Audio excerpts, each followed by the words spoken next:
Formaji YouTube video k lia oper jo tum ny story lik kdhs k oper tai men strong hook lik k do. Hook jandar. Suspenseful our curiosity si barpor hona chaye k mary vauer engage ho jn our video ko ntk decken the flames flickered in the darkness. A cold wind swept through the dry leaves. The snap of broken branches echoed sharply. He stood in the middle of the forest, staring at the small flame in his hand. The smell of smoke filled the air, stinging his nose slightly. His heart raced as if it would leap out of his chest. Orange shadows danced across the tall trees. Every sound around him suddenly faded into silence. Even the wind seemed to stop breathing. He saw a shadowy figure moving in the darkness. A creeping fear slowly entered his mind. The flame in his hand trembled as if sensing danger. His eyes scanned every corner of the forest. But nothing was clear, only the dense darkness. Then a soft whisper sounded close to his ear. His heart nearly stopped. He stepped backward slowly, and the flame in his hand began to pulse as if it had a life of its own. The flame in his hand pulsed faster, casting jittery shadows across the trees. Each pulse seemed to breathe life into the darkness around him. A chill ran down his spine as he realized the whisper had no source.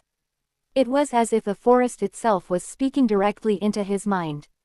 He took a hesitant step forward, the dry leaves crunching beneath his boots. Every sound seemed magnified, the rustle of unseen animals, the creak of branches swaying overhead, the distant crack of something heavy moving in the underbrush. The shadows shifted unnaturally, forming shapes that danced just beyond his vision. He blinked, and they seemed closer than before. His hands shook as he clutched the flame. A flicker of movement caught the corner of his eye. He turned sharply, expecting to see a person. There was nothing, only the forest, empty and silent, yet oppressively alive. The whisper returned, this time louder, a distorted echo that seemed to come from all directions. "Do you see me?" it hissed. The words were not spoken, they were felt, vibrating through his chest. He swallowed hard, trying to steady his breath. A sudden gust of wind extinguished the flame in his hand. Darkness swallowed him entirely. Panic surged. He fumbled, striking his matches frantically, but each one hissed out before igniting. The shadows seemed to close in, pressing against him from every side. He heard footsteps, or maybe they were his own, but they were too heavy, too deliberate. Something brushed against his shoulder. He spun around. Nothing. The whispering continued, faster now, urgent, almost angry. "Do not leave, do not run."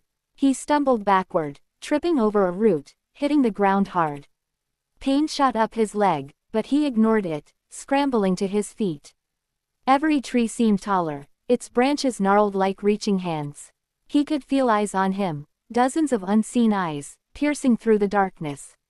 A sudden flash of light caught his attention. A faint glow, distant, like a candle flickering between the trunks. He ran toward it, driven by a mix of fear and hope. The closer he got,